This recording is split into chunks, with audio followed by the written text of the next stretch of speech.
instances of paranormal phenomena have been reported in this desolate place. Events that may reflect the area's tragic past.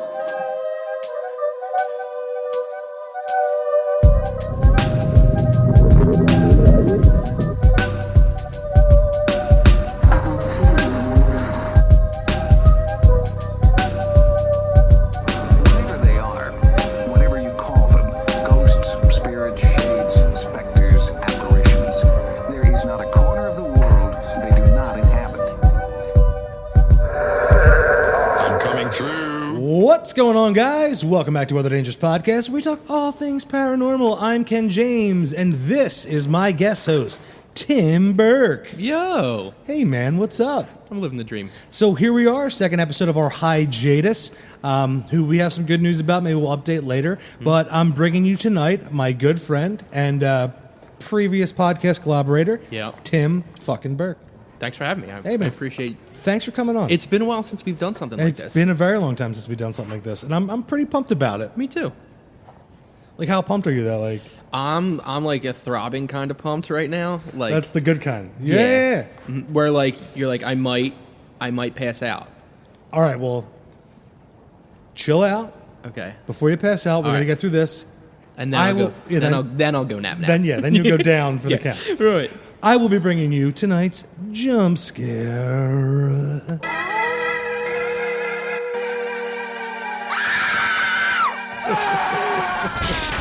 All right, guys. Tonight's jump scare is this is a short one, but I think because we have a lot of different stories to go, this is going to be a nice little tight. Little kiss. Jesus. So this is a submitted anonymous one. Again, love these ones because we don't have to shut up people. I mean, why am I paying these? Well, pay these people. Exactly. Give me your name. Shut up. Yeah. Just kidding. Keep sending me stories. This one, it's real short, but I like it. It's driving down the lonely stretch of highway. I picked up a load and was heading to California. Me and a fellow driver were driving a convoy, and I was in front. I turned to the median off the highway and saw an old lady dressed in old style's nun's wardrobe. When I saw that, it brought chills all over me. By the way, it was 2 a.m. So is it scarier to think that was a spirit or that was a person? Like a nun. Just an like old some lady woman nun in old garb. Just wandered out. That's what she did. That's like... In a median of a highway. Old people freak me out more than kids. I know, I'm with you. Dude, if you're a listener, the listeners knows we're the scary ghost granny podcast apparently because we get all the scary ghost granny stories. And this is a ghost granny nun. So there might be some like the worst kind of ghost granny. Right. I mean, I personally think the ghost part would be scarier. Oh yeah, I mean Yeah. I mean, the other thing's pretty scary. It's like, what's this nun doing out there? Probably senile and just traveling, and hopefully she didn't get hit. The possibilities are endless to that story. Well, we saw that fallen angel that one time. We did in Levittown. Yeah, in Levittown, Yeah. Guy was walking in a median as we were on our way to do, I think, probably your podcast. I think so. And there was a guy who was wearing like a trench coat. It was hot as hell out. And I was like, look, dude, there's a fallen angel. And No, I think I asked, I was like, what's this guy's story? What's this guy's story? Yeah, and you, like, without even, you're just like, fallen angel. I was like, holy fuck, you're right. Right. I mean, because I have all those movies with the movies with Chris Walken where he was the fallen. He was Lucifer and the dude. He had huge hair. Or Gabriel. He was Gabriel. Yeah, huge hair. Yeah. Kind of scraggly beard a little bit, but he had like that confidence, that Starcade '97 Sting trench coat. Like he was ready. He was on his way to find God or to beat up Hulk Hogan. There was no in between. Two things that are equally hard to do, I find. Oh, wait, hold on 1 second. Oh, this just came across the Other Dangerous Podcast news desk. It's another haunted headline.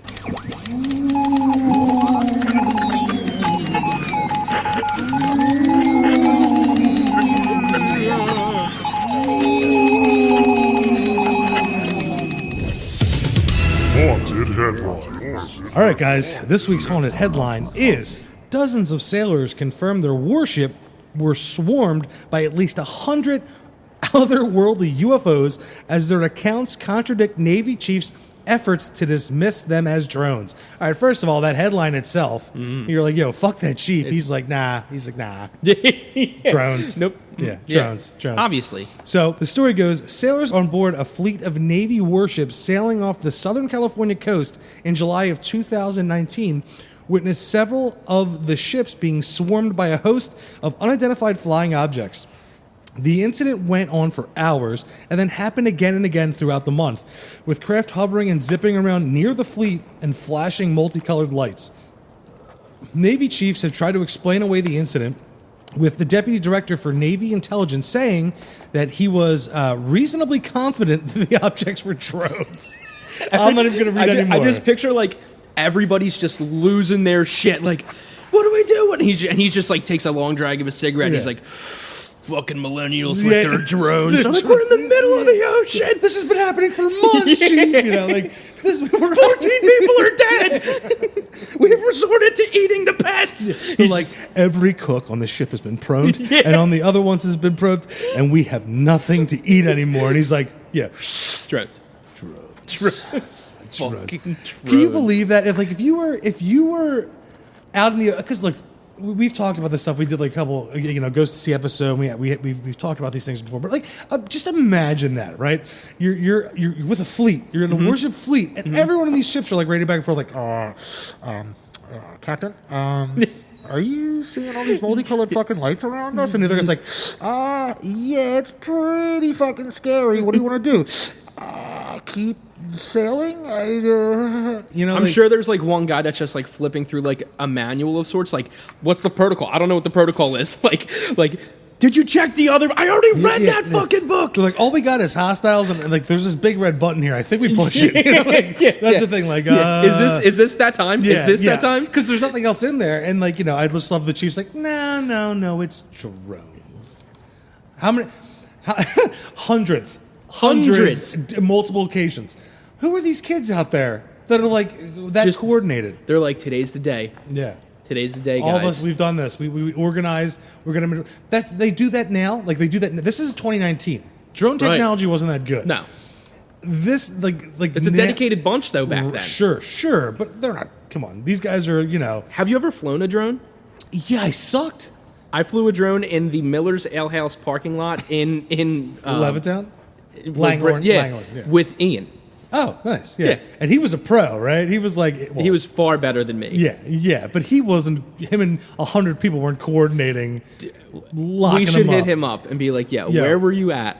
Were you in California off the coast? Yeah. He was on a little dinghy boat. Ding, ding. I wouldn't put it past that guy. Right, yeah, Ian for sure. Fursa, he's a character. Shout out to Ian. Shout out to Ian. Talk about a fallen angel. Oh, man.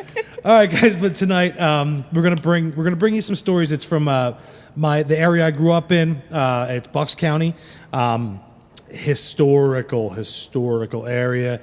The place I grew up in between Northeast Philly, it was Ben Salem and Northeast Philly, but Ben Salem, it's as old as the Commonwealth itself. Ben Salem means Ben's playground. It was gifted to Ben Franklin from William Penn. This place is huge. Bucks County is huge. There's a lot of places, a lot of eerie stuff, lots of Native American stuff. We're not going to get into too much into that because this will be a multi-episode thing. But what we're going to do is we're going to bring you some stories. Off the top of your head, man, have you heard anything? Do you know anything? Do you like what? You spent some time in Bucks County. So I remember hearing a lot about like Crybaby Bridge when I was like in high school and stuff, but we never went there because it was always like, oh, there's a lot of cops there. But like that was the one where we were like, sweet. Oh shit. It's on my list and I've been there. So we'll get into that. Exactly. All right, that's cool. So okay, all right. So what I'm gonna do is I'm gonna bring you the first one tonight, right? Cool. Okay, now there's an interesting, I'll get into where I'm involved with this. But the first one is Pineville Tavern, okay?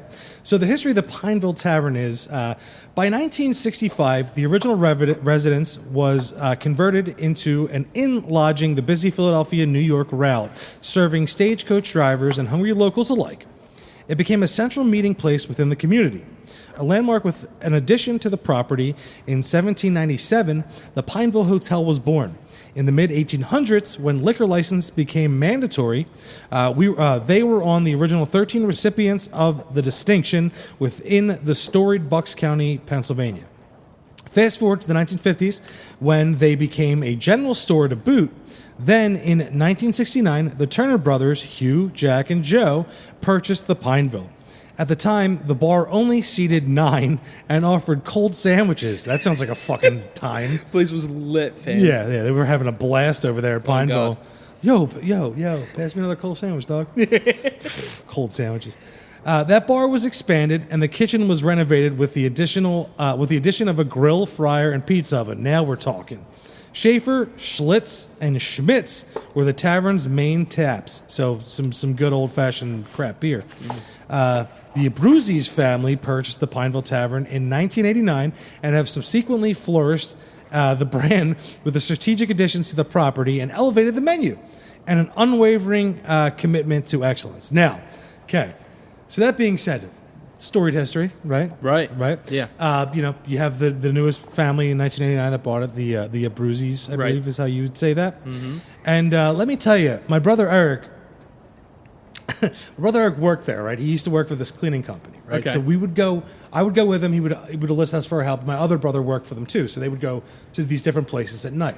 Other ones like Langhorne Inn. I think I talked about this on your podcast the one time. But yeah. So the Pineville Tavern was this creepy fucking tavern. First time I go there, my brother Eric enlisted. It's like a school night. I'm 16. Right. My brother's 18. He's still a senior in high school. He's got 2 jobs. This is his night job. Mm-hmm. So he's getting out of school, going to his one job, falling asleep for 2 hours. We're getting up at 2 a.m. to head out to clean these fucking bars and places, right? Yeah, my brother's a lunatic. My brother Eric he's a nut. So another home run, by the way, by the Phils. Right. Go Phils. 2-run home run. Anyway, so my brother Eric would take us to this place. He's like, you want to come help? So it was me, his buddy Chris, and another buddy Jay. So it was Chris and Jay, not RJ. But we would go, and the first time we walk in, we're like, yo, this place is creepy. We go into the main, restaurant-style area. Out of nowhere, this creepy fucking music starts playing. We lose our shit. We're like, what is going on? We're hugging like it's Scooby-Doo. Yeah. And we're like, what the fuck is going on? It turns out just randomly the music was set to come on at that point, and some weird gothic shit was set to come on. Oh, that's weird. It was weird. That's weird. But my brother and other people that work there, they, the people that when he would get there that would still be there, they would tell him stories about seeing the original owners and all these different people and this and that. So I remember we're in there, we would clean it, and sometimes we'd sit there. And I remember one time I was looking back in the doorway going back into the kitchen, and I see a fucking older lady with glasses come walking, dude. My balls almost fall out of my ass. Right? Yeah. And then I realized, oh my God, it's like one of the Abruzzi's or something. Right, yeah. But it turns out, too, the oldest son lived upstairs. Oh. So there was a stairwell, but a lot of people had experiences, right? Mm-hmm. So the one night I saw this one. So another night, my brother couldn't listen to any of our help. Right? Couldn't get any of us to come help him. It's by himself. It's fucking 3-something in the morning. Yeah. He's mopping, dude. And behind his head, he hears... behind his head directly. Fuck that. He drops the mop, leaves, doesn't even lock up, calls his boss. He's like, I can't do it. He's like, you're coming. You got to come. He's like, I can't. No. And the guy's like, oh, what? You're scared of fucking ghosts? He's like, fuck no. Yeah. But he's like, no, I don't believe in ghosts. I can tell you what just happened to me. Yeah. And I'm not going back. Yeah. And I remember hearing that and that. Ooh. Man. What, I don't know what I would do. What would you do? Leave? You would leave, right? Would you leave? So I jump. I'm a jump. I jump. And even if we're sitting here facing each other, but if I could see you out of my peripherals and you did a crazy hand movement, I jump. I naturally jump. Right. So I would have probably screamed. Somebody would have especially if there's someone living upstairs, somebody would have came down and been like, yo, what the fuck is going on? Because I would have made some next level shit. Right. That's right. And all the sounds. Yeah. Deep inward breath. Now that is usually the sound, the sound of what they say is a spirit who is drowned. Really? And there's a little river right behind there. So right by the parking lot, there's a little river, right? Yeah. Right. And it was and it was so creepy. It's in that tucked away part of Bucks County where everything's colonial like that, Mm-hmm. And it was just even going in the first time was such a creepy vibe. But then you start drinking and you're like, you're all right. You know, Jeez. Whew, it's a good one. That is a good one. So, I might have one for you. oh, you got one for me? Dude, I might. All right. And now everything I'm about to say is just entirely off the top of my head. You're right. So, no preparation. Right. You just know this, right? So have you heard of Craven Hall? I have another one that my brother, he lives around there. Your brother's just like, this shit just follows him, it Yeah, seems. right. Well, he apparently moves around and follows it, I think. Oh, Jesus. Yeah. So yeah, Craven Hall. In Bucks County, rich history sometimes lies in the most unassuming of places. You could drive by historic Craven Hall, sitting on the corner of Street Road and Newtown Road, which is in Warminster, and never even realize the beauty beyond the dashboard of your car. Right. You're like, my dashboard's so beautiful. Right, yeah. And it's just a dashboard confessional you're having. Oh, my God. Jesus. Breathe in. No, okay, good. Craven Hall is estimated to have been built in like the mid 18th century by Giles Craven, which is like a super old name. Giles Craven. Giles. So first of all, Giles, I think he put the ghost there. Yeah, he's like the guy from 13 Ghosts. Exactly. Right? Yeah, you can't. That's Like if perfect name. anyone's gonna conjure spirits, it's gonna be somebody named Giles. Giles Craven. Yeah, I'm pretty sure you have to sign a waiver if you name your kid Giles. Like Yeah. the doctor's like, "Are you sure you're gonna commit to this?" Yeah, and they're like, look, if he builds a house made of glass with all these things to capture ghosts, are you cool? Yeah. How you gonna deal with that? So this Giles guy, he acquired the property in 1726, which is Old. an old time. In 1814, an elegant extension was added by new homeowner Harmon Van Sant. Harmon Van Sant. There's another Harmon. one. Who names their kid Harmon? The Van Sant family. Yeah, apparently he held the house and farming property until 1953. It was then that the Continental School District purchased the house in order to accommodate the overflow of students in the school district, which lasted until 1977 when concerned citizens rallied to save the historic structure from demolition. Good. I like that. So that's cool. Yeah. Got to save historic Pennsylvania, Philadelphia area. Exactly. The beauty of Craven Hall surpasses the timeless cherry and tiger maplewood staircase, the old-fashioned indoor window shutters, and the magnificently restored hearth fireplace. Hearth fire. That sounds beautiful. That does actually. sound beautiful. Instead, the true Craven Hall experience is found in the rich stories behind the common household items, tales that the volunteers so passionately share with visitors. So if you go there, Yeah, they're going to tell They're you gonna about tell the you hearth what the fuck is going fireplace, on. the tiger, and some. all this crazy stuff. Yeah, all the crazy Hearth- good hearths, hearth- all the hearths. All the, yeah. You know what? We should go inspect the hearth. Dude, we are hearth inspectors at heart, and I've been saying that for years. You have. That's so weird that this finally Isn't it- comes up. Full circle, dude. Yeah, full circle, man. So, I mean, you guys have brought up on the show before about how 18th century children had cherished their one linen outfit that had taken months to spin and sew by hand and stuff like that. Discovered the real reason behind head and footboards on beds, which prevented people from falling off, since typically 4 to 5 people slept horizontally on a mattress. Yeah, that's part of and history. leftover stories about school children sitting in the fireplace due to the overcrowded classrooms. So, yeah, from crumpled 1950s schoolgirl notes on display to the old-fashioned rope bed, Craven Hall is packed with sources that bring history to life. So, it reminds me a lot of, like, old city Philly, like the different, like, old, like, rickety houses that you can kind of wander into. Yeah. And my favorite part of that is the overflow of students. Sit in the fucking fireplace. Yeah. Shut up. Right? Can you fucking believe that? Yeah. Shut up and sit in the fireplace and learn. Kids. Kids these days. Kids. So... Oh, God, for real. Oh, dude, say no cap, more. no cap or Say no whatever. more, man. So in terms of like hauntings at Craven Hall, Yeah. it says that at this home built in 1780, people say that there's a young man in colonial era garb that has been seen through the windows on the first floor.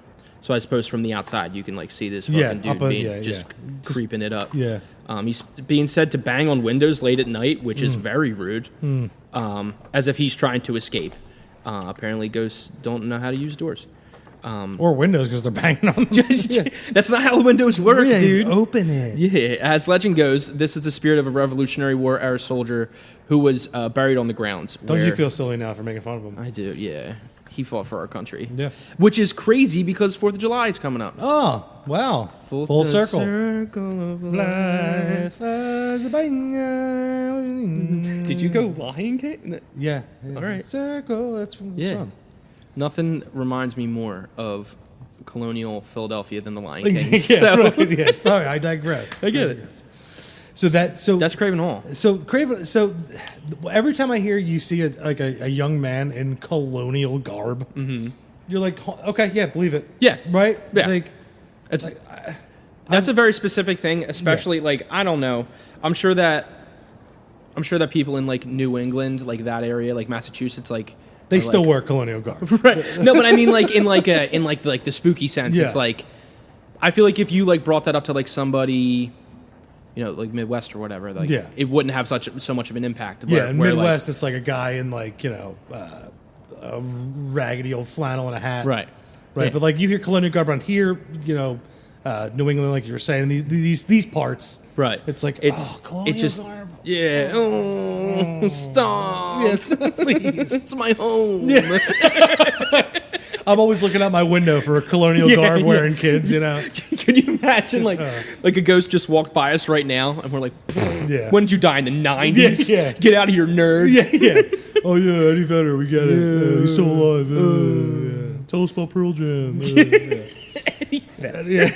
Yeah, I don't know. But yeah, 90s. it sounds like Craven Hall is kind of another one of those places that you can lump into the whole Well, that's the history. thing. It's of the this place. history. Like Yeah. we have in Bucks County. Like it's one of those spots that like there's so many buildings that they're like, we're not giving up on this.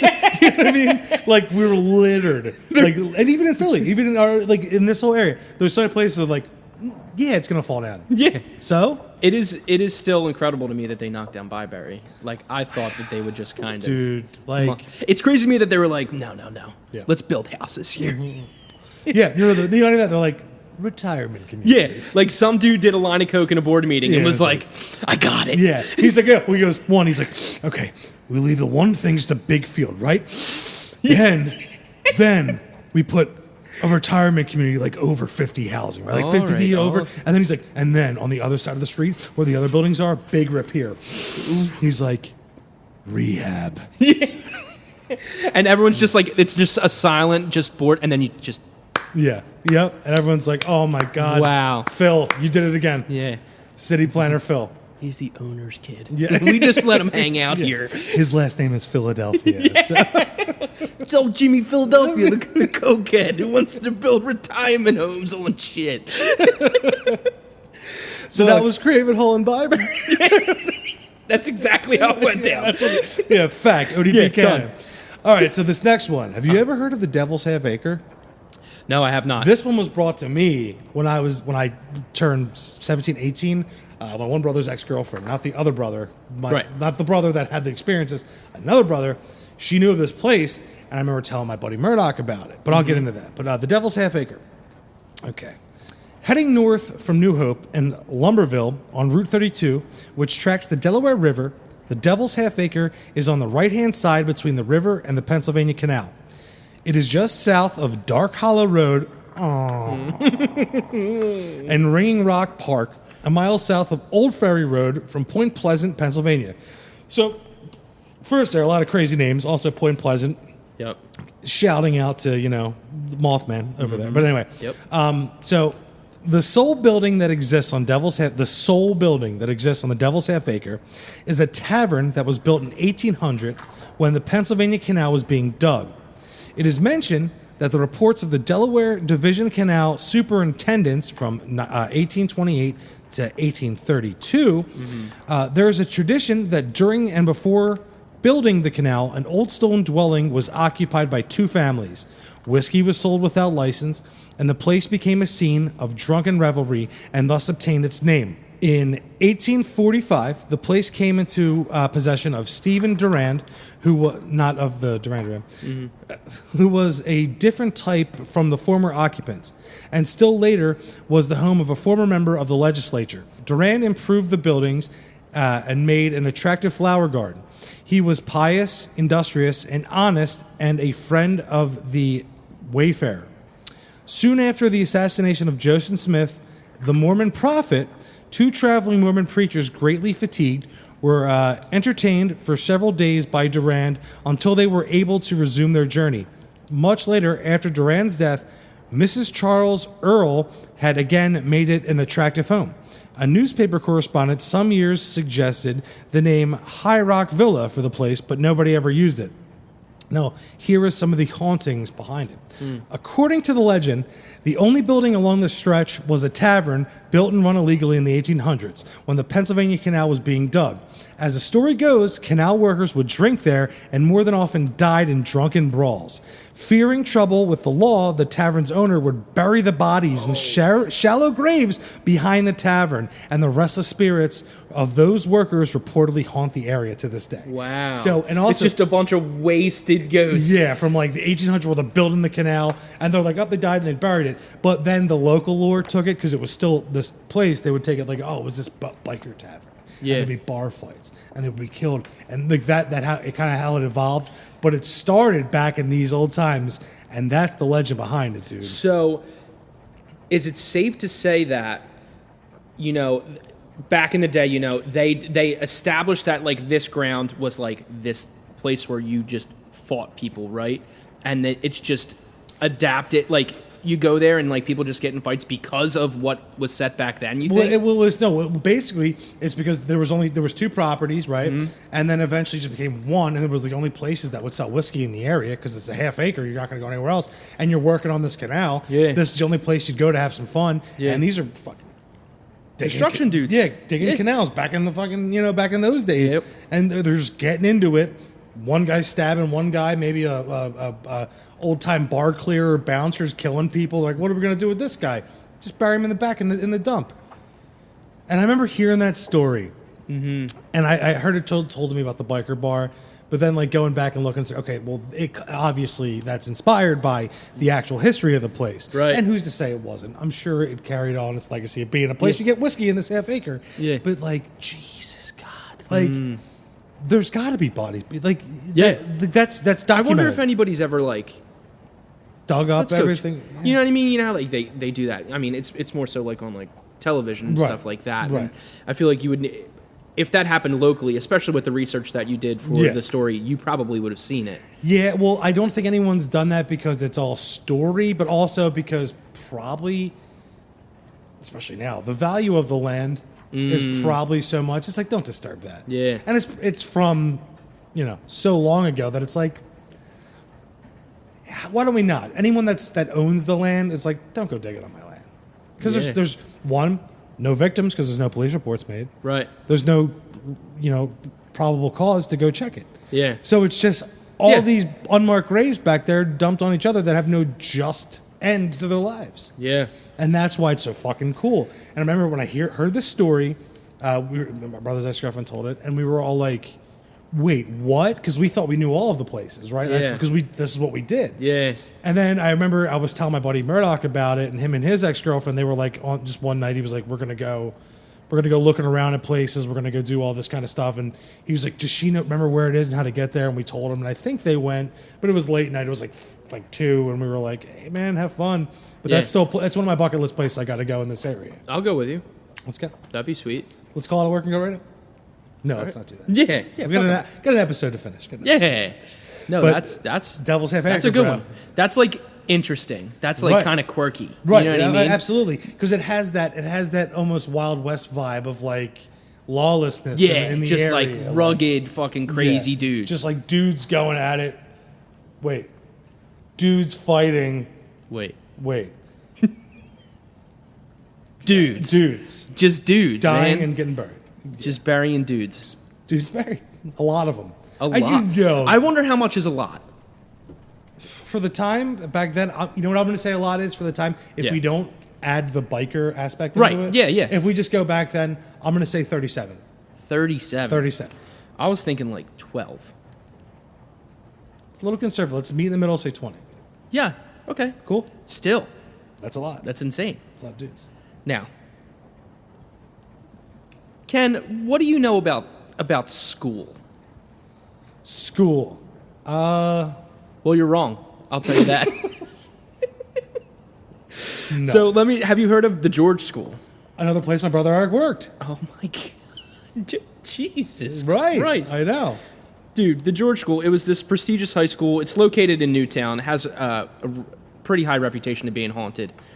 The Tate House, which is a part of the campus and houses some of the teaching staff, was built in 1756 by Anthony Tate, which is where they got the name. So his son, Dr. James Tate, inherited the house in 1781. During the Revolutionary War, Dr. James Tate is said to have dug up the body of a soldier who had died of a disease, wanting to dissect the body. Right. As one does. James Tate. Yeah. James Tate's doing that. Jimmy Tate is like, hold on here. Well, I'm not done. We're not done with this. With this guy. This tale, this regalia. Afterwards, he buried the remains in a shallow grave dug into the floor of his basement. Right, why wouldn't Of course. you? Yeah. Again, a back-to-back shallow grave story. Bucks County, man. Bucks County, get your shallow graves. Yeah, That's yeah, it. That's the song. That's their motto. So in terms of haunting at the George School, legend has it that to this day, every time one walks over the grave with a lighted candle, the flame will blow out. Love it. That's some classic Love shit. it. Classic. When the person is standing in the dark, they hear footsteps run up the stairs and across the hallway to the front door, as if trying to escape. So, does the candle need to be in colonial garb? No, that's not it. Bucks County, Get your shallow grave. So, like, that's... I don't think it's as terrifying as the... Yeah. But people running, that's fucking creepy, too. Yeah, if Because there's, like, an urgency to that. Oh, absolutely. That's like Absolutely. a flight or flight thing. Oh, yeah. Candles, man. Fucking candles. Could you imagine? Yeah, well, here's my thing. When you're walking with a candle, though, Yeah. it'll probably go out. Yeah. When you're walking over the grave with a lighted candle, the flame will blow out. I feel like... Yeah, but if you're walking with a candle... If you're walking. You know, but you got to do the hand thing. Yeah. You know, get the cover. Anyone cover. that's ever was in the 90s and, you know, you only had a couple flashlights, you had a million candles, and you're like, oh, God. Yeah. Don't Yeah, want to if you've ever tried to muscle a birthday cake out of a kitchen to Exactly. surprise your Right. mom, you know. Right. There's a little kid there, like one of your nephews, and you're the one carrying the cake with all the candles, and you want to make it special instead of doing the new thing where you light it in front of them. Yeah. Weak. Yeah. Lame. Right. What happened? What happened to Candles kept going out. That, Right. Apparently. So that's why I'm going to debunk that a little bit, but no, man. It's a good, but that's like a good, like if I was like 12 Oh, yeah, and and you you hear told me that, that story, yeah. I'd be like, get the And you fuck. walk over the grave and it happens every time. Yeah. You're like, this Yeah. is it. 'Cause Have you you have ever no- have you ever been to George School or seen it? No. I've been on No. campus. Really? Oh, yeah. Oh, yeah. Is it creepy? It's, you know what, they built like a whole like high-end apartment complex across it, but the campus itself, it's like really dim, and there's a lot of places, and they make good food there. I can say that. Really? Yeah. So, out of all these places that we're reading, and we're going to get into more, Yeah, right. how many of them would you say you've been to? Ooh, I'll give you a count at the end. Okay. I'll That's give you a fair. count at the end. That's fair. And then I'm going to ask you what the creepiest one was. Right. Okay?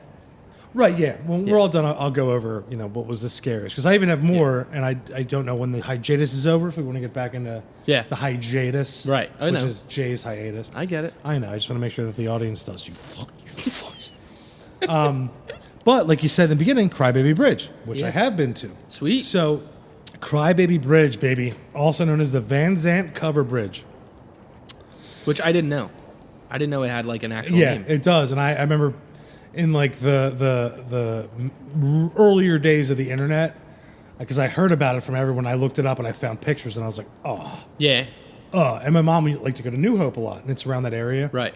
So the Crybaby Bridge, Van Zandt Covered Bridge, commonly known as Crybaby Bridge, this covered bridge in Salisbury Township, PA, is haunted by the ghost of a baby and the mother who murdered it.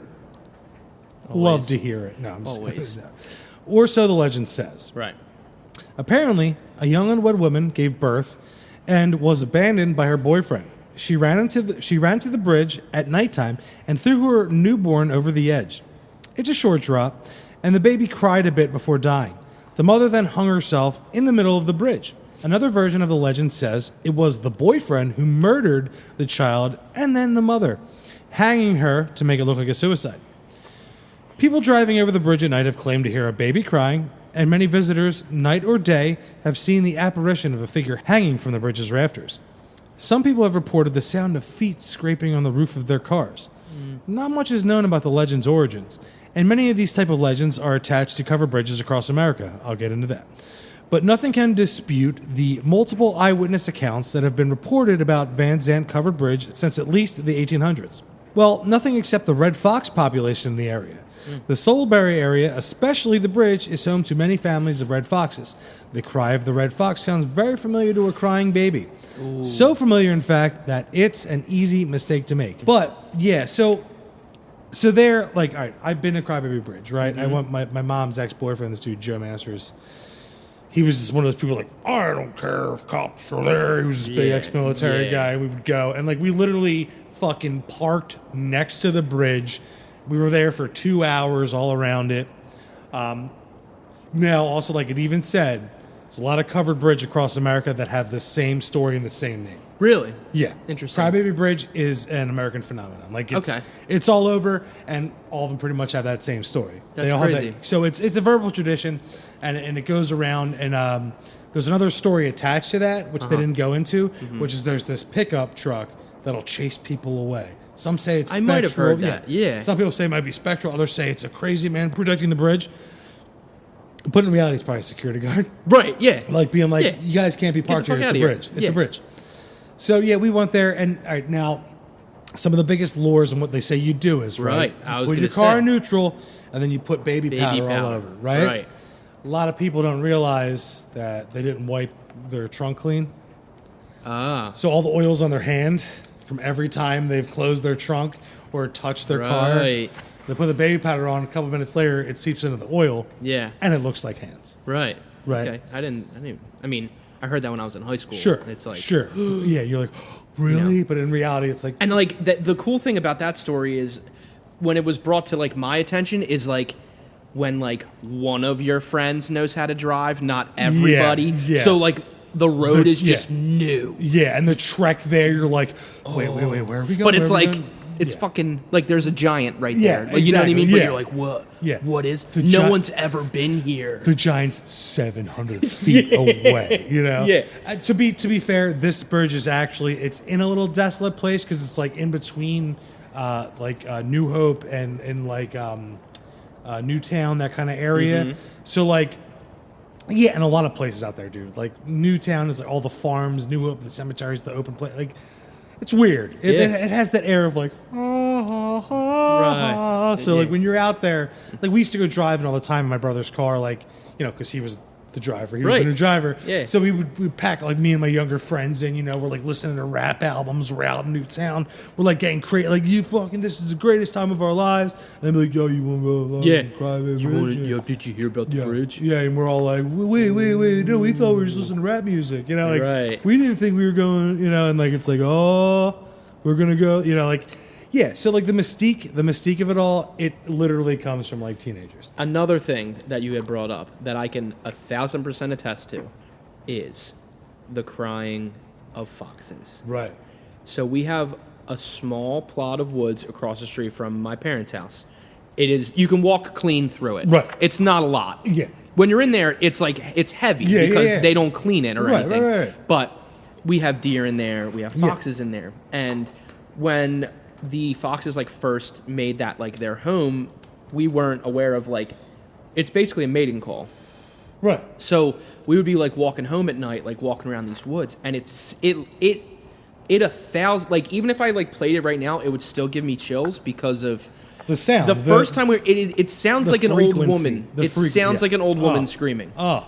It sounds like an old woman screaming. In our episode, the first episode we did before episode 1, I Want to Believe, I said, the thing that makes my blood run cold is the sound of like a woman or old woman screaming, whether it be, if I'm like trying to get sound effects for this, and I hear it, it does it every time, sends the shivers down my spine, and we used to have cats in my mom's neighborhood when they would start fighting and shit. Yeah. I would still be like, what's out there? There's a demon. Right. Yeah. There's 2 demons. Dude, like, it would be me and my brother and my mom, like, on the porch, like, do we call the cops right now?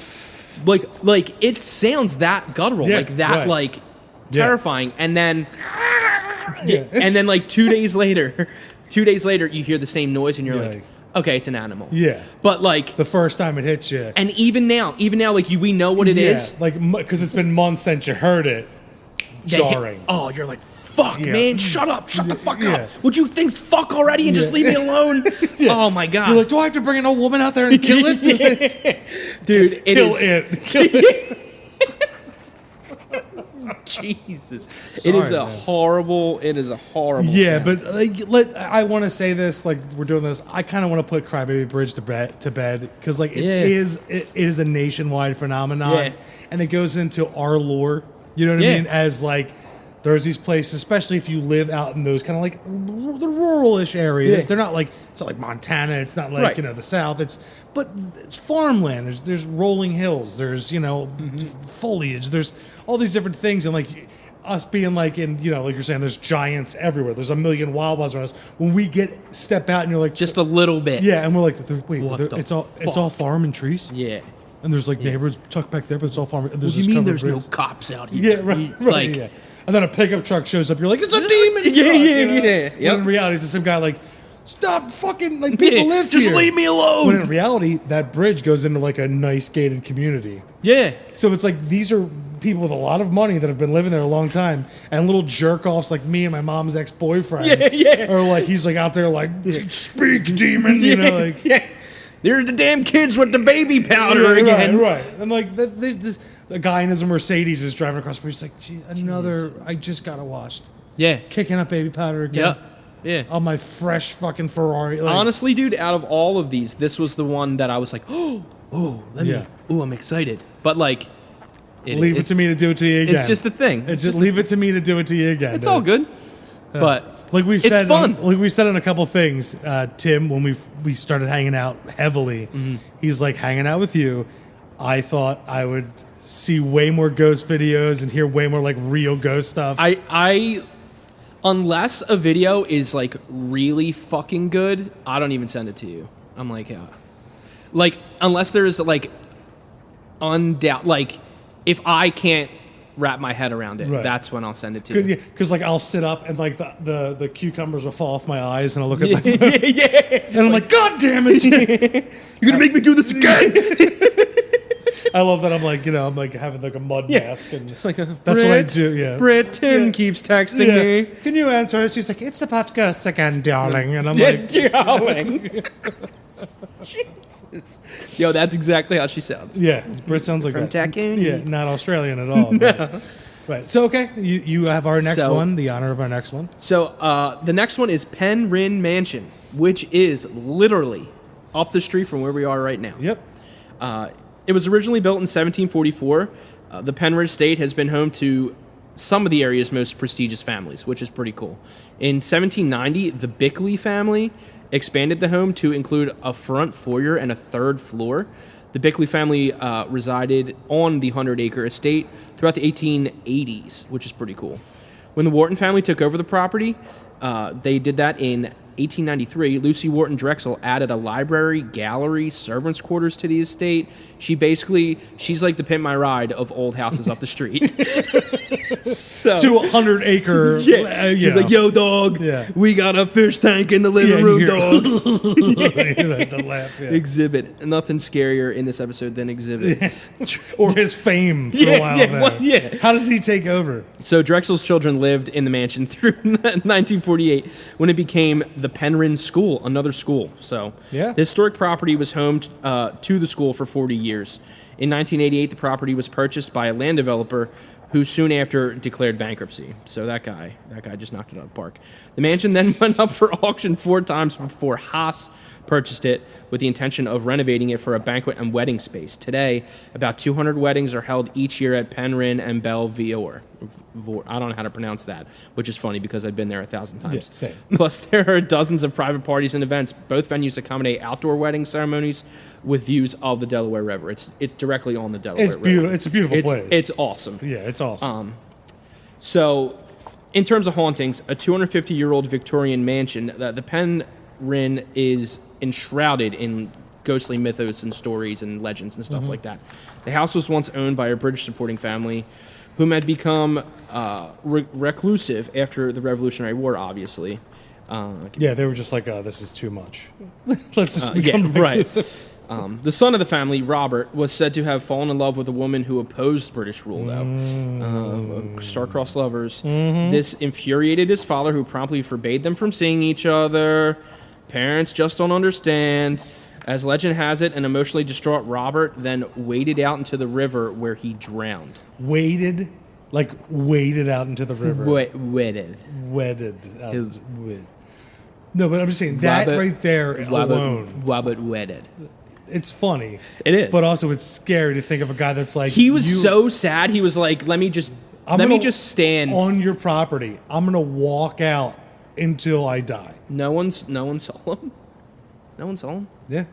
He's like, I'm doing this so I can... He and his lover said to haunt the grounds. Him and the lady. She was like, oh, shit. Making ghostly appearances around the fall and winter seasons, which is interesting because I have a story. I was going to ask. So, my brother just got married there. Not in the house. And my buddy Tom just got married there. And my cousin got married there. My friend Erica got married there. And my other cousin got married there. So for us Bucks County residents, if you want to throw a ball or wedding, it's great there. Penryn is the ball. Shit. Yeah, it's the shit. Penryn is the shit. It's the shit. So they drive you up in golf carts. They'll pick you up, move you around. Yeah. It's legit. So I've been to 2 weddings in the, I guess, like the new area, like the new building. Right. I've been to 1. I've been in 1 in the old. And I went to 1 in the old. Right. So shout out to my cousin Steve and Danielle and his wife Danielle. That was the first wedding I was ever in, and it was in the house, the old fucking house. With like where they have like the study area, and like that was where Cocktail Era was. It was in the 1, and I was like, yo, this place is fucking hot. They got married on like mischief night or something, or like yeah. Like instead of Cocktail Hour, they had a candy bar. I love. This is your cousin, you said? Yeah. I love your cousin. Yeah, they're huge Halloween nuts. Oh, all right. High five. We'll be friends. Yeah, we'll be friends. So I don't know shit about shit at this point. This was like, I don't know how long they've been married, but it's been a while. Yeah. How old were you? I was probably 19, 19, 20. Right. And what are you now? Guess, I'm going to be 31 in a few days. Oh, my God. Yeah. Oh, no. Yeah. So we were up in the like bridal suite, which was, I don't know if it was like an old bedroom or whatever. Probably. And like we're all just chilling there. And I was like, dude, it's cold in here. You know what I mean? And like stereotypical whatever. Yeah. But I didn't know the history of the place. And they're like, oh, this place is haunted. Yeah, and this is like before you even had an interest. Right. Yeah. And I was like already like sort of drunk. I was like, whatever. You know what I mean? You're like, I'll fight a ghost right now, bro. And the wedding was fucking awesome. Like, it was great. It was beautiful. How they usually are there. You know what I mean? And then we started getting pictures back. And in that moment where I was like, yo, it's cold as shit in here, like, someone took a picture of me. And it's me, and I'm sitting there, and I'm just, like, looking at the camera, and I have, like a wine glass in my hand or something. And there's just orbs just all around me. And I was just like, at the time, I was like, yeah, but not in the scary way, in the surprised way. And like, like that. Yeah. And that place, I'm so happy that like my relatives just like keep giving me reasons to go back there. It's one of those places that like if I had the chance, that like, oh my God, I would investigate in a minute. Yeah, I would do it in a minute. I would, dude. I wonder if they would let you. We can maybe send some emails, but I got other things in the pipeline that we'll go into later. Okay. But right, cool. I actually already sent you that you said it was a baller thing. But, oh, yeah. But Penryn, dude, that's a location. It's good. It's one of those spots. It's like on the Delaware, right? It's on the Delaware. Yep. And like moving water, man. Yeah. Flowing water is always a big thing. Yep. And like it's got history, so it's like another thing where you're like, and the house is beautiful. oh yeah, it's beautiful. Like it the looks old, but it's itself nice is, old. Yeah, and like when you're turning onto the road, you're like, it's so tucked back from like, and there's like that like the little stretch where you're like, are we sure we're going the right way? and it's in the Northeast too, right? Like it's surrounded on the by border like of Ben Salem and Northeast Philly. There's like a yacht club a little bit over there, and then but once you get there, you're like, at first you're like, and then you're like, oh man, this is gonna be like a to do, but then they're like, golf cart, we'll drive you, and like everything. Oh, it's a great place. It's definitely an awesome place. Yeah. Thank you, Penryn. Yeah, thanks for giving my family sweet places to get married. And my friends. All right, so my last one for this evening.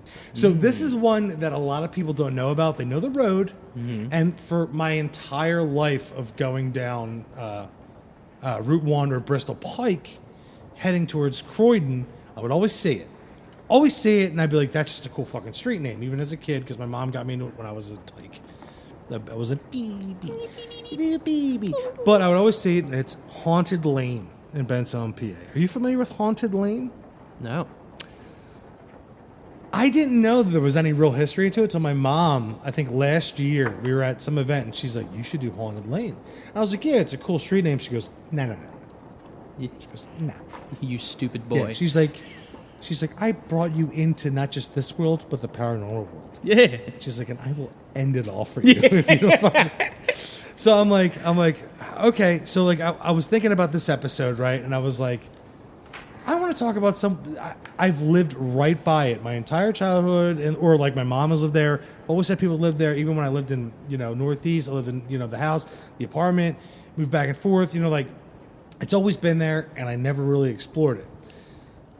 I was actually fortunate enough to find some history about it. And I was like kind of blown away because I never thought I would, because it's this little niche area, right? Yeah. All right, so Haunted Lane, Bensalem, PA. There may be some truth behind the name of Haunted Lane, a sleepy street that runs for less than a mile along the banks of Neshaminy Creek in Bensalem, Pennsylvania. And the locals are just fine with that. In the 1800s, there it comes Always. again, it's through Bucks County. In the 1800s, Bensalem was a place where wealthy Philadelphia could escape the summer heat of the city. Some built cottages along Neshaminy Creek. One family, the Palthropes, quote unquote, hopefully, erected a 2-story mansion here. By the early 1900s, having become deserted and dilapidated, the mansion earned a reputation for being haunted. I fucking love it. Neighbors insisted that they could hear rattling chains and other spooky sounds coming from the house. Jesus. Classic. There were also other spooky stories that earned the street its foreboding name. Supposedly, in the 1700s, a young child drowned in the creek. They do this.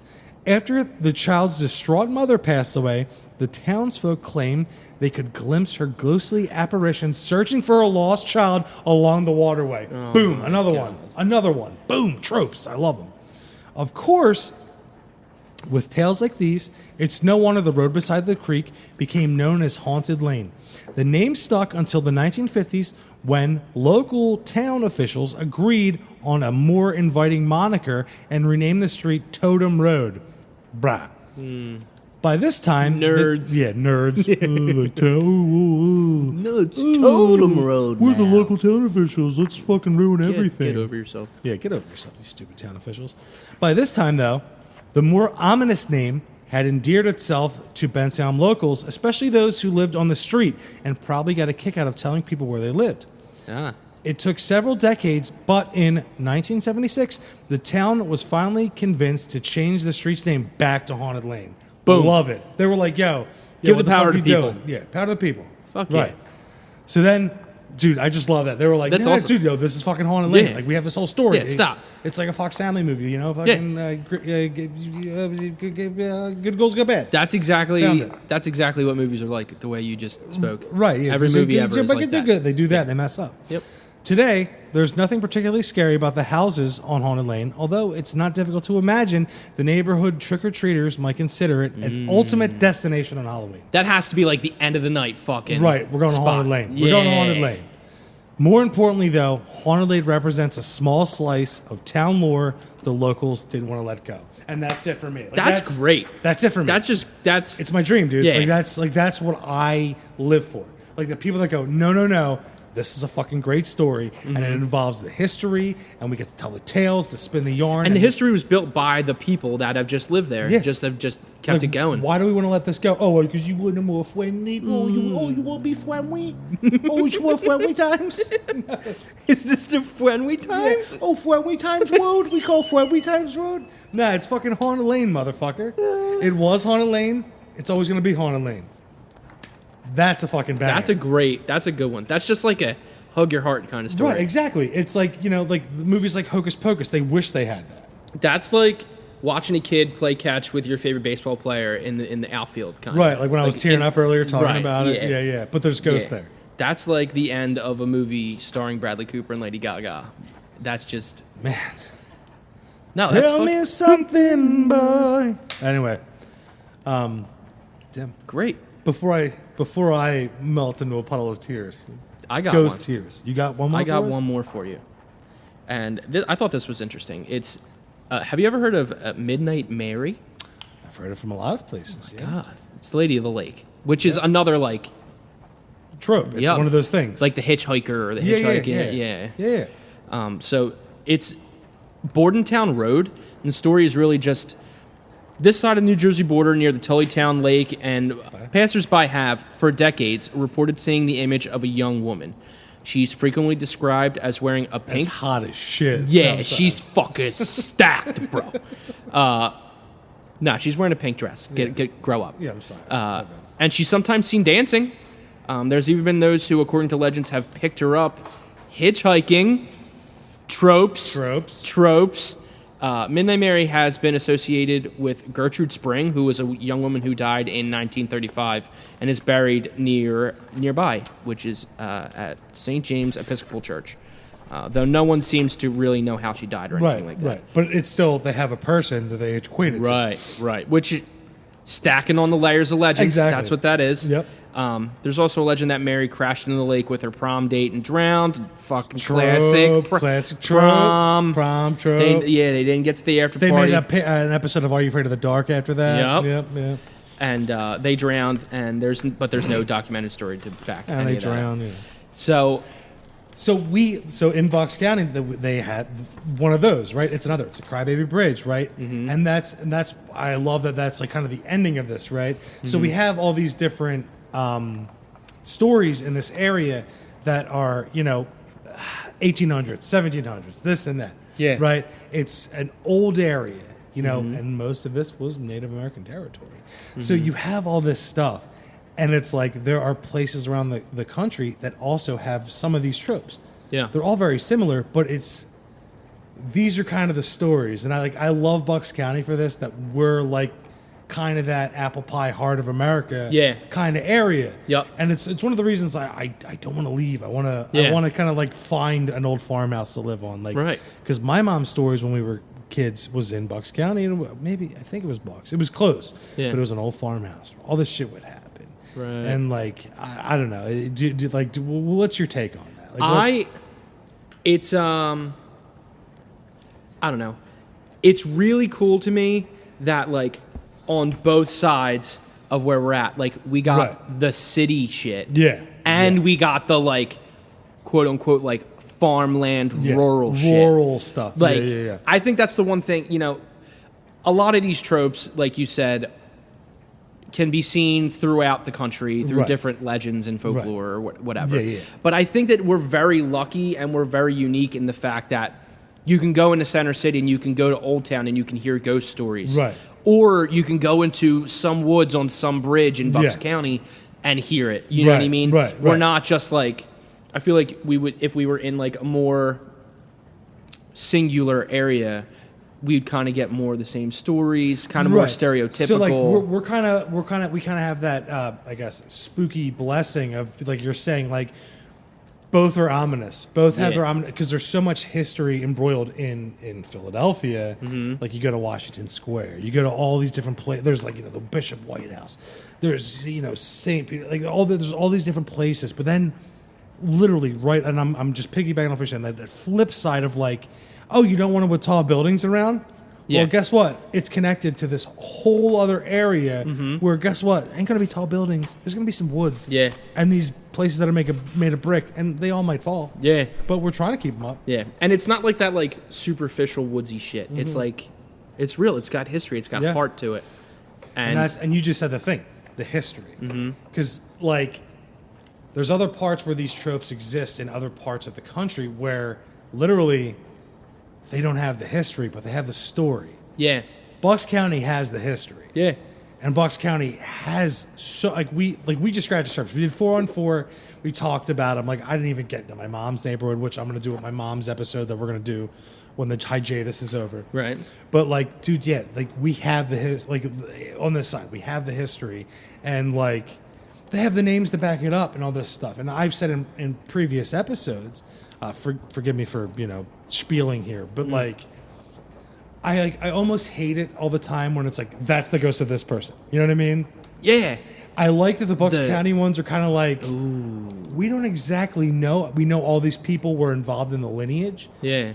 But here's what people are saying, and no one's going like, this is exactly who that person is, which makes it so much better for me. The beauty in a lot of your, like, the classic, like, legendary stories is the fact that there isn't a specific anything tied to it. Right. Which, Whisper Down the Lane gives the ability for the story to change in a X amount of ways or whatever. Yeah. But I don't know. That's the kind of stuff that I remember. Right. Versus like this is Greg. Greg did this. Yeah. It's like, this happened. Yeah. Did you hear? No, wait. Did you hear about this fucking thing over here? Mm-hmm. And like the whole Whisper Down the Lane thing, the oral tradition of it, it still goes on. Yeah. And that's kind of the best thing. And I made the joke earlier about like, we're talking about like, the movie Hocus Pocus, this and that. Like, the thing is, like, the Bucks County area, like, it's never gonna die. Mm-hmm. And that's my favorite part of it, because not just do the people still tell the stories. If you go to any of these places, you're like, oh fuck, this might be true. Yeah, you know what I mean? Like, yeah. Like you walk into New Hope and you see like the hotels, like you walk into like cemeteries, different places. Or you just in this old colonial house somewhere. You're like, wait a second. Yep. I don't know what I'm about to see or walk into, but this whole shit might be fucking true. Yeah, absolutely. It's awesome. It is awesome. It's we're lucky. We are, absolutely. I agree, and it's a big thing of being a Pennsylvanian, like because we could have been born anywhere else in the world, man. But we're in this sweet spot, literally in this spot of Northeast Pennsylvania, this whole area. We're between so much history, and so many potential. Holy fuck, this all might be true. Because once you step foot in some of these places, you're like, this is weird. Yep. And I love that we fight to keep these places built, or standing up. Like you said, even for the haunted, they were like, no, we want to keep the fucking name. Yeah, keep the fucking name. No, like you made that weird name. No, not Totem Road. Yeah, what Totem Pole? Oh, cool. Yeah, but grow up. It's in a way like a way for us to stay here after we're not here anymore. Exactly. You know what I mean? Exactly. And everybody just wants to be a part of something, and a lot of it's family. It's family. Right. It's not clout. It's not fame. It's just family history as much as it is local history. Well, that's the thing. That you saying that is a great point, because like most of these generations now, they want to be of not history. They want to be of now and the future, this and that. It's like, look, man, people have been around for a long time. Yeah.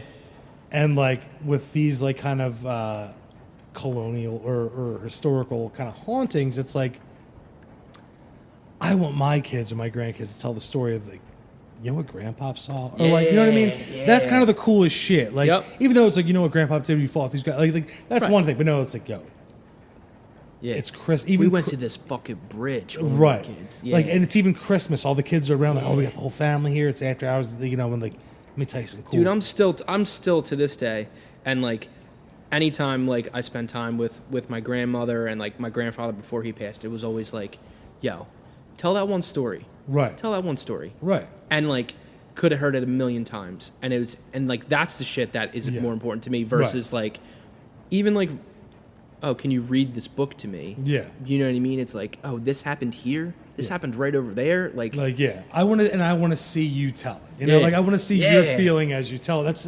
It's such like a hug.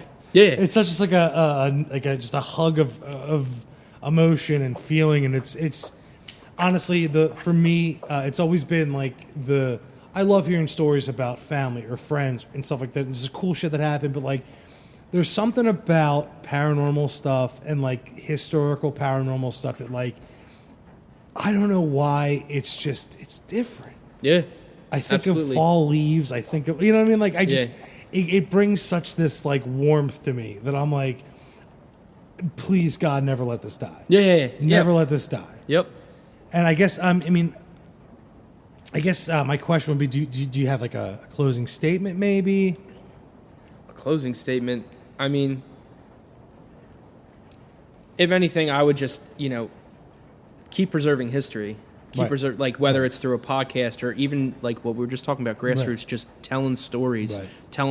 to, like Friends, friends, kids, family, little kids, yeah, and just everything. like preserving the history of what you feel is special about where you're Right. from. Right. You know what I Love mean? that. Not even like the grand in a grand scheme. Just Yeah. like Tell know what I mean? stories, man. Yeah. Tell them Absolutely. where you were. Tell stories. I guess my first closing statement, because I'm going to have two. Mm-hmm. My first one would be, go visit these places if you Yeah. can. Yeah. If you're allowed, just go see them. Just go Yeah. and have that feeling of like I said, oh fuck, this might be true. This Yep. might be real. Like, That little creep is worth it. read an article and then just go see if you can hang out there for a little bit. You don't have to Yeah. investigate. Just go hang out for a little bit. Because it might be enough to, one, either change your opinion, or two, give you an appreciation for something. Yeah. Yeah. And then you might learn something. Exactly. And then my last would be come to Bucks County and get your shallow grave. Yeah, that would be it. So, I mean, we had eight spots. Yeah. How many of these places have you been to? Ooh, most of them. I think Pineville Tavern was the creepiest feeling. Yeah. Because, like I said, you walked in and it was like, you were like, what the fuck's going on here? And it was set up in like a way where they Did were it like... feel like chaotic? No, it was just, it was, you're like, it almost felt like you were walking into like a log cabin, but like, because it was all like dark woods, Yeah. and there's deer heads on the walls. There was a picture on my Facebook with like me and a friend like kissing. Oh, another deer. I've seen that. Yeah. Nice. Yeah, but someone hacked my shit and I lost it. But no, like that was one of the big ones. Like Crybaby Bridge was like, it was dropping the hat. You like, it's hard to be scared there. You're only like, am I gonna get caught? But then when you're with like this big fucking guy who's gonna like scare anyone off when you're like 14, Yeah. like what do I care? Yeah. George School, I've been there. It's a cool place, but it's still one of those things where it's like, I like the history of it more Yeah. than the fear factors there. Right. But Byberry's gone. But Yeah. that I was in there and that scared the shit out of me. But yeah, I've been to most of these places, and scare factor for most of them, it's more of an interest factor. Like Right. I want to see and find, but like you're there for such a short period of time, or you're like expecting this and that. But I mean, I guess the scariest place where I've experienced the most in Bucks County was my mom's house. And Right. we'll get to that in that Yeah. in the village. I've told you about that and all the stuff. But Yeah. I mean, yeah, there's a lot in this area, and it's just great to talk about. And I loved having you on, man. You did awesome. You Dude, killed it. I'll do this whenever you want. Huh? I'm sure you will. You just let me know. So what do you got going on now with you? You working on an album? What do you got going on? I'm doing a whole bunch of stuff. I'm writing my own stuff. I upgraded all my studio stuff. I'm Yeah. writing a lot of music, learning how to record it, and just slowly chipping away at like just gaining as much knowledge as I can. Right. Playing in a cover band. I'm in another band called Scene Points where we do like emo pop punk covers. So like it's cool to just like, hey, like show up and play Blink-182 and make some money. Like it's crazy. Like and I've been playing music for a long time, so it's like pretty cool to have that. And where can our listeners find anything? yeah, of so you? My band is called Saver, Saver, and you can find us anywhere at Saver Music 33, all one word. We have an album that we put out in like 2019 called The First Step in Leaving. That's available anywhere you can listen to music. And yeah, I'm hoping to put out some new music this year. We have a show August 13th at Patty Wax Welsh. Nice. It's us and my buddy's band from Nashville. Beautiful. They're coming up, and Hell we're yeah. gonna split the night. It's gonna be a Hell yeah. really good time. And what night of the week is that? That it's a Saturday. Then I should be there. It's gonna be a good time. I'm gonna try to tame myself more than I was last Yeah, time. I don't remember you leaving. Oh yeah, no, I had to go. Yeah. I had to go. That's where it was at. Nice. But dude, thank you so much. You were awesome. I appreciate you having me. So I think that's going to do it for this episode of Other Dangerous Podcast. For Tim and myself, it's been a great episode. And as always, have a spooky evening. Thank you for listening to Other Dangerous Podcasts. Have you encountered the other dangers? If so, you can email us at otherdangerouspodcast@gmail.com. And if you'd like to have a discussion about the paranormal, you can find us at Other Dangerous Podcast on Facebook and Instagram. There you can find submitted pictures, videos, and artwork from listeners. We are now streaming on YouTube, Spotify, Apple Podcasts, and anywhere else podcasts are streamed. And after listening, please don't forget to like, share, and subscribe so we can continue to bring you the other danger.